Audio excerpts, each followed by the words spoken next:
Hi, my name is Ashraf Ismail, Game Director of Assassin's Creed 4 Black Flag, and I'm excited to show you more of our open world locations and activities. This is by far the biggest and most diverse game world we've ever built. Over 50 major locations and more than 75 uncharted islands. In this demo, we will be jumping around to different parts of the Caribbean world and showing off some of this diversity. Here we are on Andreas Island, a coconut island with a pirate village.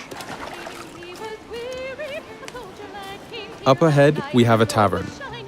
Taverns are places where you can hire crew, pay for secret information about valuable convoys, you can play mini-games, and of course, you can have a drink. To gain access to all of this, you need to prove yourself with your fists.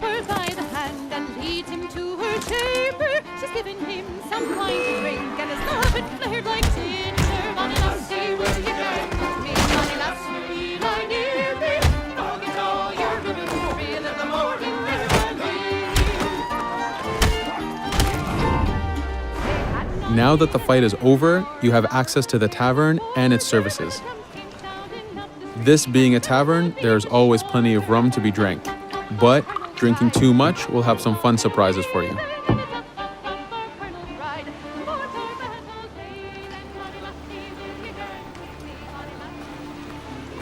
Now let's head to that viewpoint and sync up.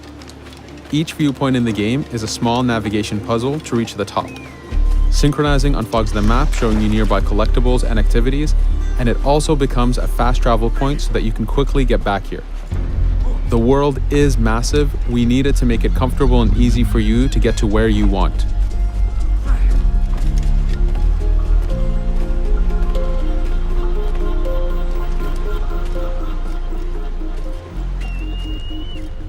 These viewpoints are also an opportunity for us to show off how beautiful and expansive this world really is.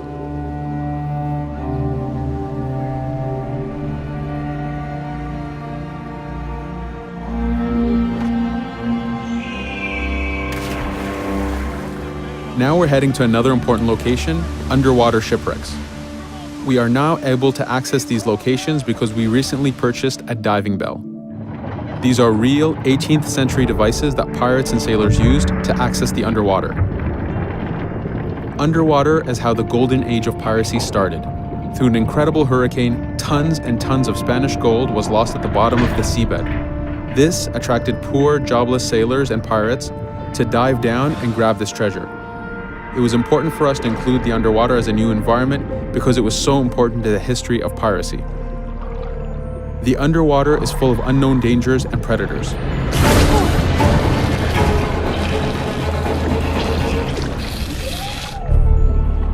You do have to pay attention and act quick, but the risk is worth the prize as you need a lot of money to get all the upgrades for your ship, the Jackdaw.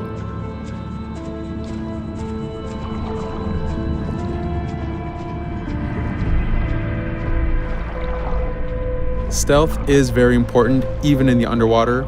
Here, we can use the seaweed and plant life to keep yourself hidden from sharks and other dangers.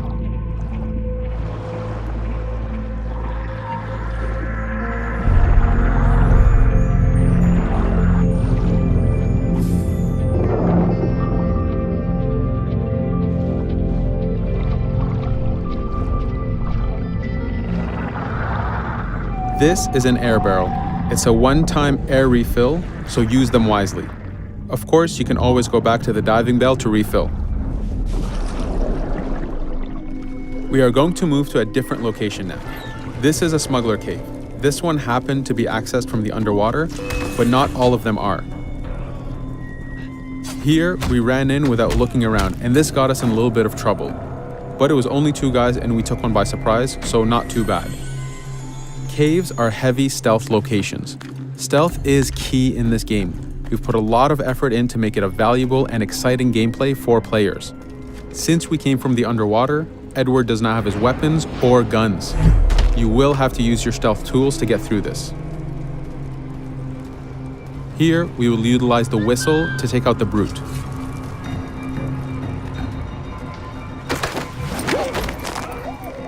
Anytime an enemy is taken out, they will drop their weapon for you to use.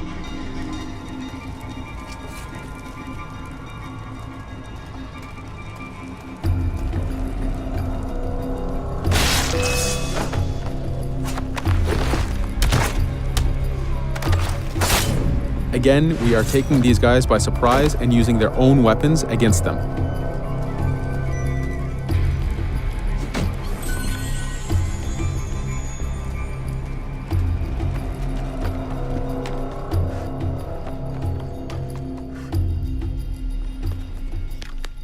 Using just your fists keeps things quiet. This allows you to take advantage over the second guard.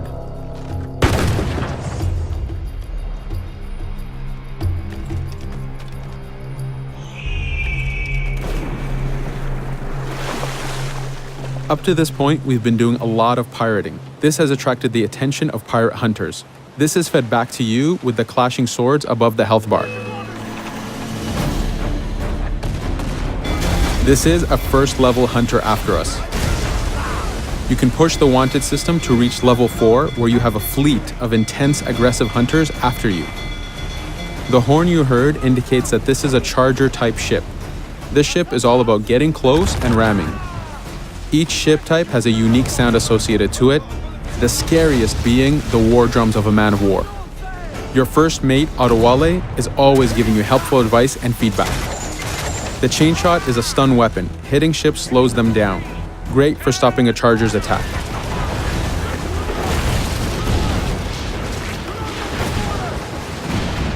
As the masts come down, we can start a boarding. We need to take out 10 crew members to win the boarding. Of course, we can do it any way we want. In this case, since this is a smaller ship, the swivel gun is very efficient.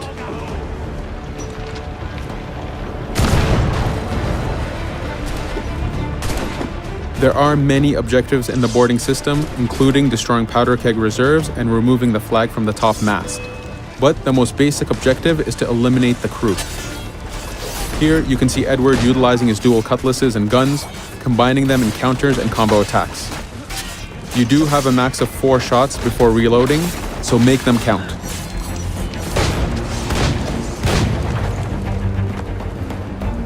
Plundering a hunter allows you to send a very powerful ship to your fleet. They are also a good way to gain ammo for the Jackdaw. In this case, we will use this opportunity to lower our wanted level.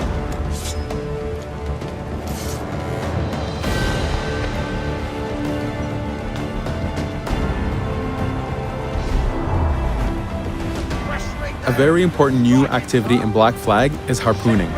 Historically, pirates harpooned as a source of income. Ready to whaleboat, lads.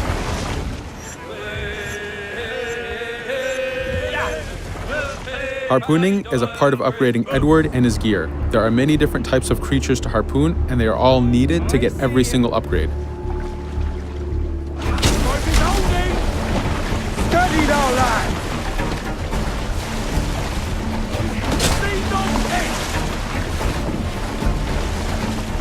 Success!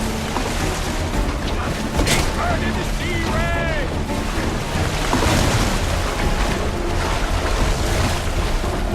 It's weakening! The blast has torn the rope! Stay sharp, lads. This is one of the smaller harpooning targets. Just imagine taking on a great white shark or a blue whale.